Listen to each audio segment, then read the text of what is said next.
Hi guys. Welcome to this week's Curtain Japan. I was calling it Jack's podcast.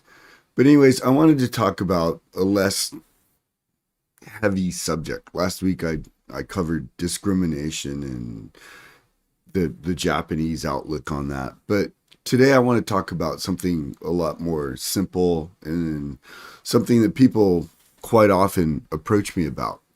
And that's about the task or um I don't know, the opportunity of moving to Japan. The first thing you have to think about when you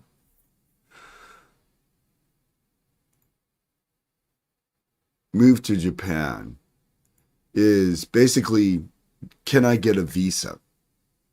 And I know I put this at the very last thing, but to me it was an afterthought. I already had a 4-year degree. I was married to a Japan national, and I came to Japan. So I didn't really have to think about the skill part as much. But yeah, if you're just looking to come to live in Japan and work in a restaurant, it's probably not going to work.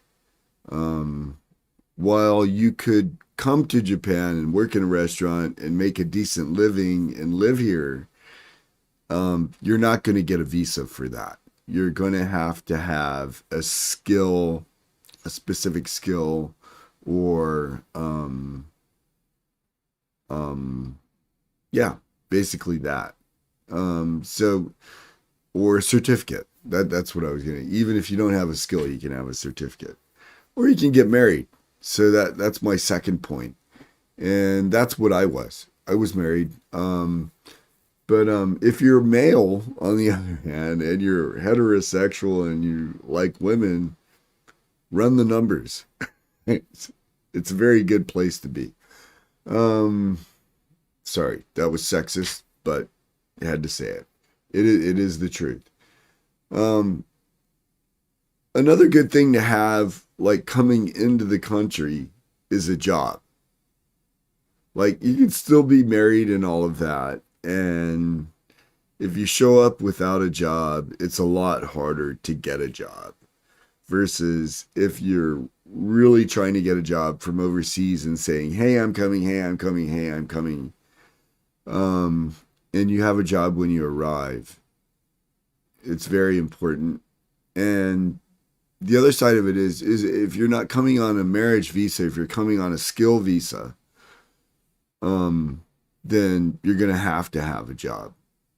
And there are various ways of doing that. And my particular way of getting a job before I showed up was I came because I was married to a Japanese national. So I came to Japan, and I actually just at that time it was magazines. So I went through a Bing or one of those big job magazines, and I picked out a couple select employers that I really wanted to work for. And for me, it was the week before I came to Japan. I sent those out. When I arrived in Japan, at my mother-in-law's home phone, the phone rang for me.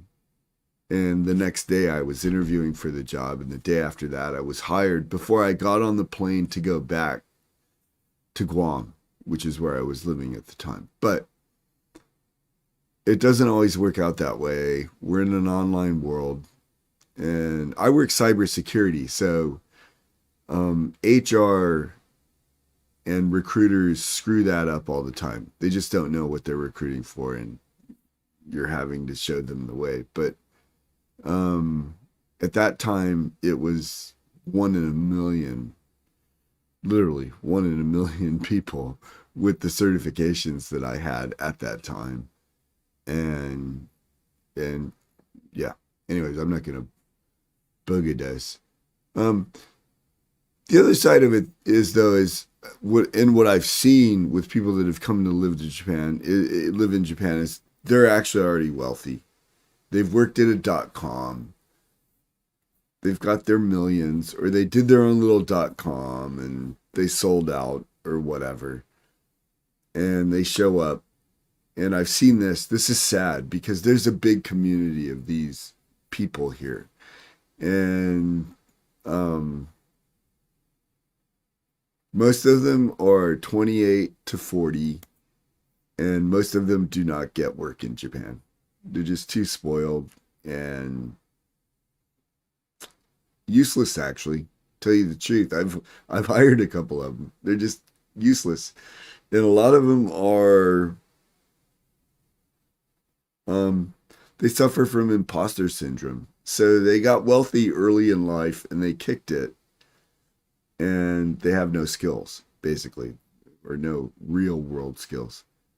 The other side is rich wife. It's, I mean, like I said, run the numbers, and probably the extra 3.5 million that are available are quite wealthy. So like I so that's the other thing. And I've seen that route if you say you're not going to work.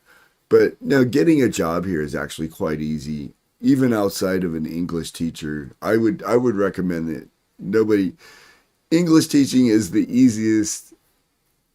No, it's the easiest job. I almost said no brainer. Sorry, guys.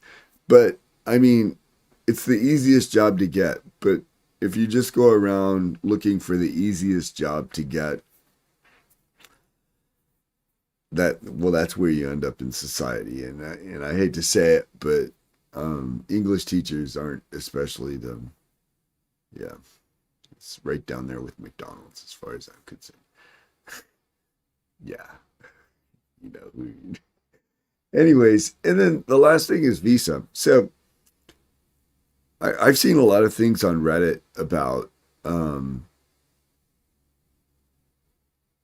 how do I get my permanent residency, blah, blah, blah, blah, blah, blah. And for me, it was by buying property.